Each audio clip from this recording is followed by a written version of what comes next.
میں آپ سے پوچھتا ہوں، اس دنیا پر، اس عالم رنگ و بو میں، اس مادی کائنات میں سب سے زیادہ آپ کے کندھوں پر کس کے حق ہیں؟ تو آپ سب کہیں گے ماں کے حق۔ والد اولاد کی تربیت کرنے کے لیے مشقت سہتا ہے، کمائی کرتا ہے، یہ ایک مرحلہ ہے اس کا۔ ماں 9 ماہ تک اس کو اپنے پیٹ میں رکھتی ہے، ایک مرحلہ یہ۔ پھر ولادت کا دوسرا مرحلہ، زچہ بچہ دونوں کے لیے موت و حیات کی کشمکش ہے۔ اور تیسرا مرحلہ اس کی تربیت کا، جس کا باپ شامل ہوتا ہے۔ تو ماں کے 3 حق بیان کیے اور باپ کا ایک حق بیان کیا۔ مجھے بتاؤ، وہ ماں اور وہ باپ جو اولاد کو اپنی آنکھوں کا تارا اور نور نظر کہتی ہے، کیا اس کے حق ساری زندگی بھی کوئی لگا رہے تو ادا کر سکتا ہے؟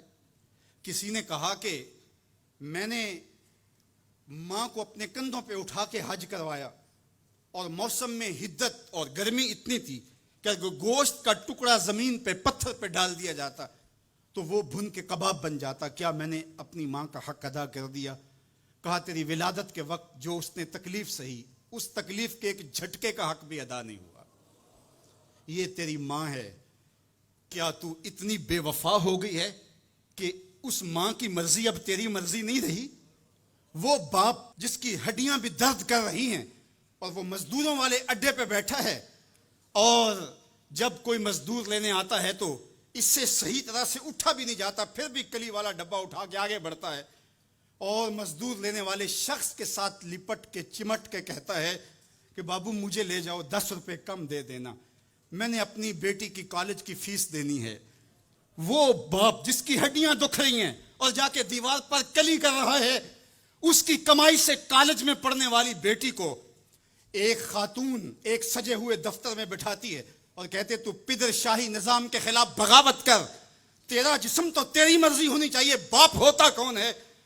وہ بیٹی اس کے منہ پہ تھپڑ مارے، وہ کلی کر کے میرا پیٹ پالتا رہا اور میری فیسیں ادا کرتا رہا، میں تو اپنی زندگی کی ایک ایک سانس بھی اپنے باپ کے نام کر دوں، حق پھر بھی ادا نہیں ہو سکتا ہے۔ میرا باپ میری تعلیم کا ضامن ہے، میری زندگی کا ضامن ہے، میری عزت اور آبرو کا پہرے دار ہے۔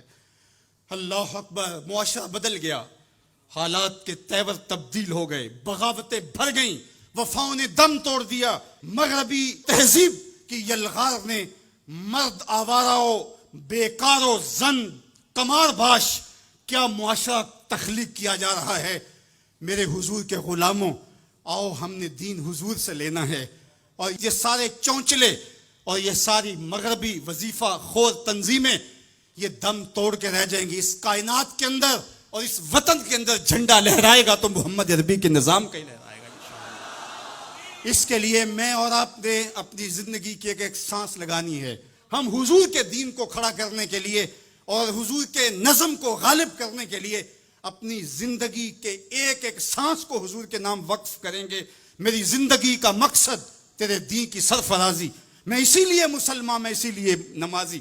ہمارے اوپر سب سے بڑا حق ہمارے اللہ کا ہے، پھر رسول اللہ کے حق ہیں، پھر اس کے بعد ہماری ماں کے، ہمارے باپ کے، ہمارے مرشدوں کے، ہمارے استاد۔ ہم احسان فراموش لوگ نہیں ہیں کہ کبھی باپ کو پدر شاہی نظام کے ساتھ مسترد کریں، کبھی ماں کے چہرے پہ لات مار دیں کہ تم کون ہوتی ہو میری زندگی میں مداخلت کرنے والی۔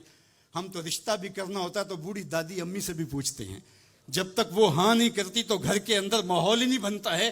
ہمارا دین، ہمارا کلچر، ہماری تہذیب، ہمارا تمدن ہمیں یہ سکھاتا ہے، لیسا منا من لم یرحم صغیرنا ولم یوقر کبیرنا، جو چھوٹوں کے ساتھ شفقت سے پیش نہیں آتا اور بڑوں کے ساتھ جو ہے وہ توقیر سے پیش نہیں آتا۔ میرے حضور نے فرمایا میرے ساتھ اس کا کوئی تعلق، کوئی ربط، کوئی رشتہ نہیں ہے۔ تو ہمارا دین تو ہمیں یہی سکھاتا ہے۔ تو ایک امت بنو، دوسرا امت وسط بنو، تو پھر دیکھنا تم پھر بڑھتے رہو گے اور تمہارا بڑھنا منزل آشنا ہوگا، اور تو راہ نورد شوق ہے منزل نہ کر قبول، لیلا بھی ہم نشیں ہو تو محمل نہ کر قبول۔ تیرا تو مطمع نظر، تیرا تو ہدف ہی کچھ اور ہے، تو دنیا کے لیے نہیں ہے، دنیا تیرے لیے ہے۔ تو خواہشات کا دیوانہ نہیں ہے، بلکہ زمانہ تیری دہلیز پہ باندیوں کی طرح نوکری کرے گا۔